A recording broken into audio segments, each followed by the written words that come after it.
Hi, I'm Joey Lott, and today I want to make a video about anger, and specifically I want to talk about some of the ways in which we conceptualize anger and the ways in which we habitually try to manage anger that turn out to be pretty ineffective, at least in my experience.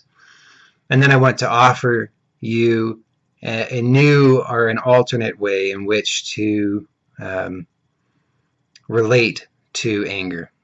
So I was struck by this metaphor.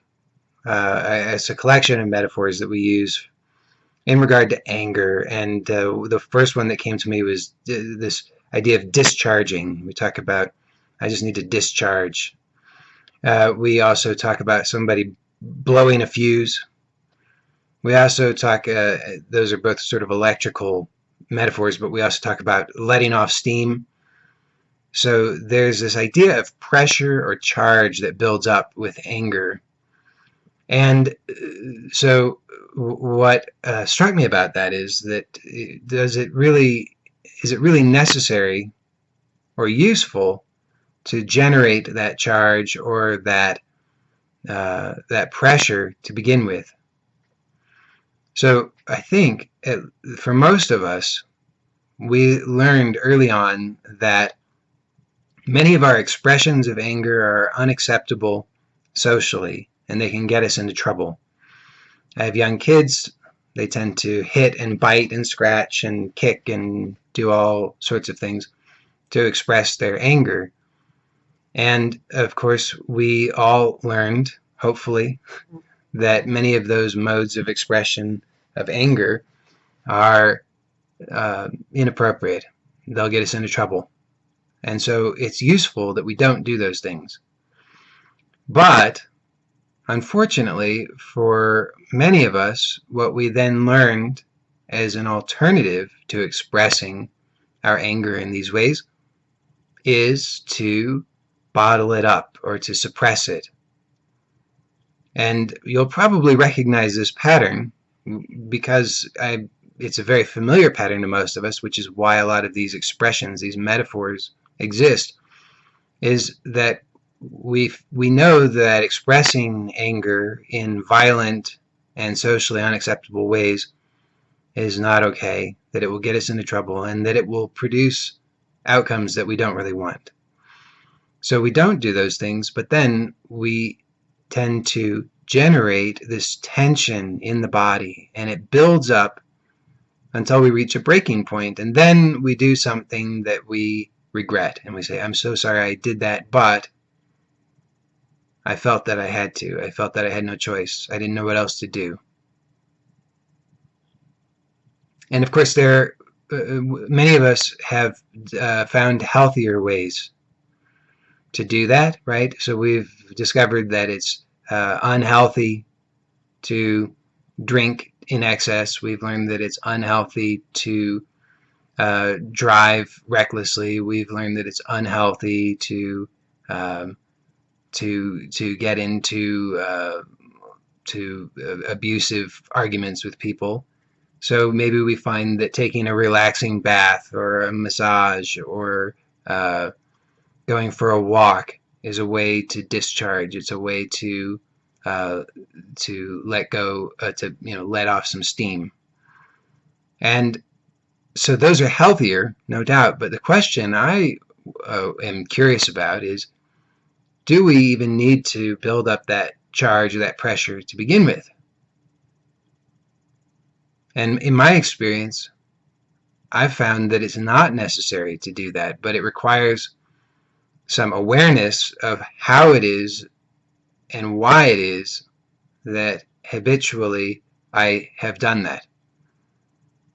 Because it's not something that we do consciously for the most part. We don't think to ourselves, okay, now I'm going to clench my teeth, and now I'm going to furrow my brow, and now I'm going to knot up my stomach, and now I'm going to ball my fists. But we tend to do these things.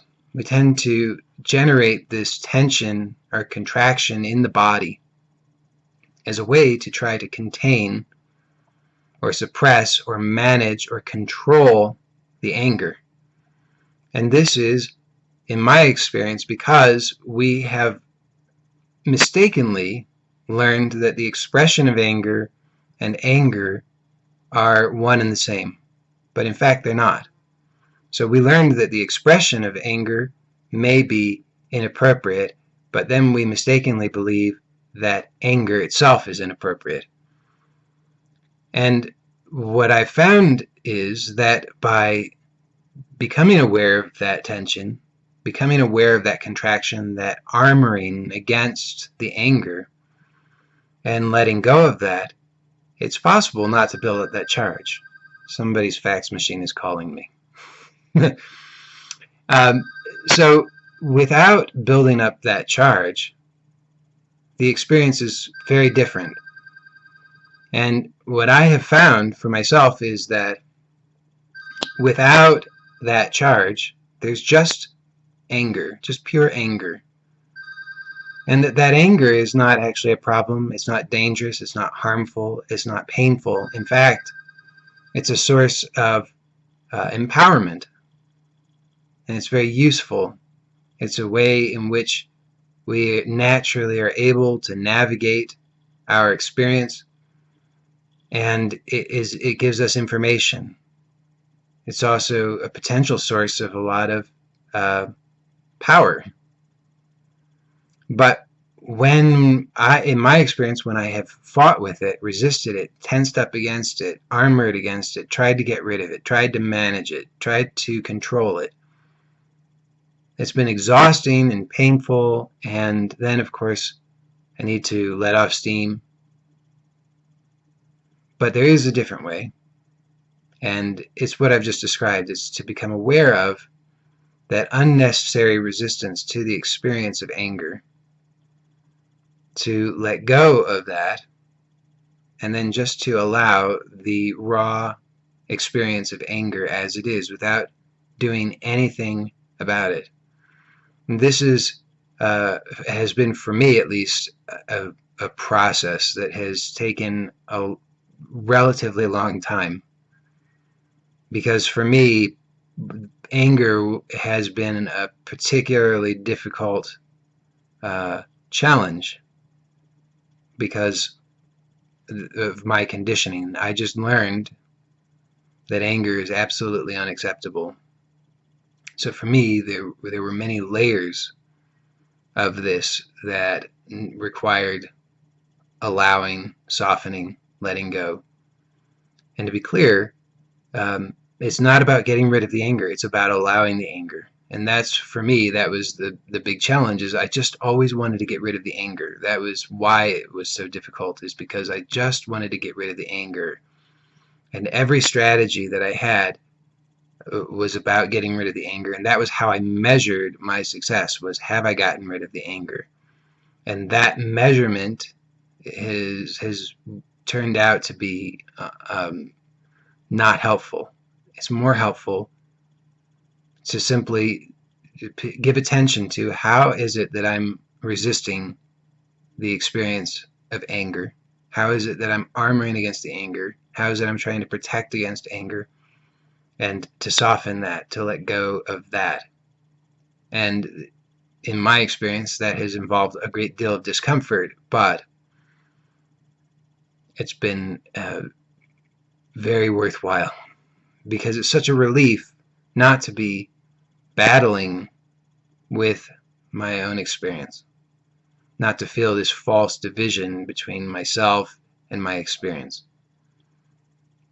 So I hope that this is helpful to you, and as always, if you're watching this on Facebook, then please like my page. If you're watching this on YouTube, please subscribe to my channel. And in any case, please visit my website, which is joeylott.com, and there you can sign up for whatever free offer I have available at the moment. As I'm recording this, there is a free 5-day introductory course to what I call radical self-acceptance, and I hope that you will decide to learn more. I'll see you next time I make a video. Thanks.